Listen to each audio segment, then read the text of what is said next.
মাথাভাঙায় ৬০ ঊর্ধ্ব প্রবীণ প্রতিবন্ধী ব্যক্তিদের জন্য অনুষ্ঠিত হলো বিশেষ মূল্যায়ন শিবির।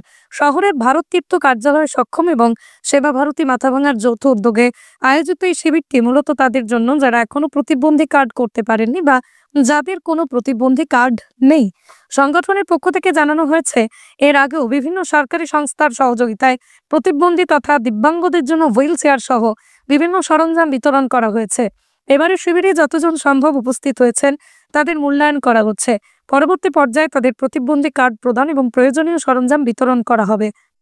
তবে আয়োজকদের আক্ষেপ, কেন্দ্রীয় সরকার যেভাবে সহায়তা গেলেও পশ্চিমবঙ্গ সরকারের পক্ষ থেকে কোনো সহযোগিতা মেলেনি, ফলে তারা সিকিম সরকারের সঙ্গে যোগাযোগ করে কাজ চালিয়ে যাচ্ছেন। এই উদ্যোগ প্রান্তিক প্রতিবন্ধীদের জন্য এক নতুন সম্ভাবনা তৈরি। দিব্যাঙ্গ সম্মেলন এর আগেও হয়েছে এখানটায়। এই কার্যালয়টার নাম হচ্ছে ভারত তীর্থ। এখানটা এর আগেও দিব্যাঙ্গদের হুইল চেয়ার বিতরণ, ট্রাইসাইকেল বিতরণ, হিয়ারিং এইড, তারপর ওয়াকিং স্টিক ব্লাইন্ডের জন্য সেগুলো প্রোগ্রাম একাধিকবার এখানটা হয়েছে। ৩-৪ বার তো হয়েছে। কত নম্বর সিরিয়াল আমার ঠিক মনে নেই, তবে আজকের যে প্রোগ্রামটা অ্যাসেসমেন্ট প্রোগ্রাম, আজকের প্রোগ্রামটা খুব বিশেষ মনে হয়েছে এই জন্যই, কারণ আজকে সিনিয়র সিটিজেন যারা, তাদের জন্য বিশেষ আয়োজন। যাদের এরকম কার্ড নেই, প্রতিবন্ধী কার্ড নেই, যে করাতে পারেনি, এরকম যারা মানুষ আছে তাদের জন্য একটা স্পেশাল আয়োজন। এখানে সক্ষম যে সংস্থা আছে আর সেবা ভারতী মাথাভাঙা সক্ষম যৌথভাবে এটা অর্গানাইজ করছে। এর আগে আপনারা জানেন কিছু সরকারি সংস্থা আছে, সবার সাথে যোগাযোগ করে এটা আমরা করছি।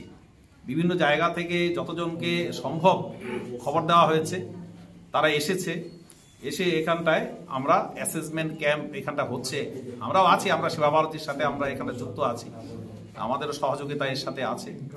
এরপরে বিতরণ হবে, যেদিন তাদের জিনিসপত্র বিতরণ হবে সেই দিনও আপনারা জানতে পারবেন। তো এইটুকুনি আর কি। এর মাধ্যমে সমাজে একটা খুব বড় বার্তা যাচ্ছে। বিভিন্ন জায়গায় দেখা যায় যে প্রতিবন্ধী কার্ড করাতে গেলে তাদের হয়রানি হতে হয় বা বিভিন্ন দালাল চক্রের শিকার হতে হয়। তো সেই জায়গায় আপনাদের এখান থেকে কি বার্তা থাকছে তাদের প্রতি? দেখুন, এখানটায় দালাল চক্রের কোনো গল্প নেই। যারা আসছে দেখতেই পাচ্ছেন, তারা সরাসরি এখানটা যোগাযোগ করছে। এখানটা গভর্নমেন্ট অফিসিয়ালস বসে রয়েছে, তারা সরাসরি নাম রেজিস্ট্রেশন করছে। কিন্তু আমাদের একটা ক্ষোভ হলো যে এখানটায় গভর্নমেন্ট অফ ওয়েস্ট বেঙ্গল কোনো সহায়তা করছে না। কারণ কেন্দ্রের যে কোনো সহায়তা আসুক, সে মানুষ যত সে বিপন্ন হোক, তাদের দিকে কিন্তু পশ্চিমবঙ্গ সরকার তাকাচ্ছে না। এটাই আমাদের সবচেয়ে আক্ষেপের ব্যাপার।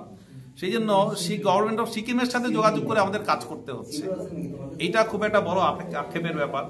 প্রতিবন্ধী ভাইদের উদ্দেশ্য বার্তা, আমরা আছি পাশে, আমরা যতটা পারি যেখান থেকে হোক, যে সরকারি সাহায্য করুক, আমাদের কোনো রাজনৈতিক পরিচয় বলতে কিছু নেই, আমরা প্রতিবন্ধীদের পাশে আছি, এখনো আছি, আগামী দিনও থাকবো। আমরা এই কাজে কিন্তু আমরা প্রতিশ্রুতিবদ্ধ।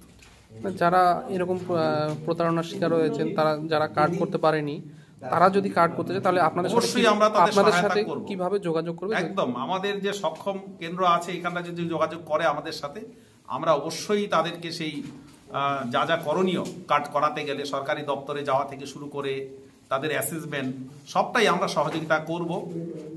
এর আগেও করেছি, আগামী দিনেও করব।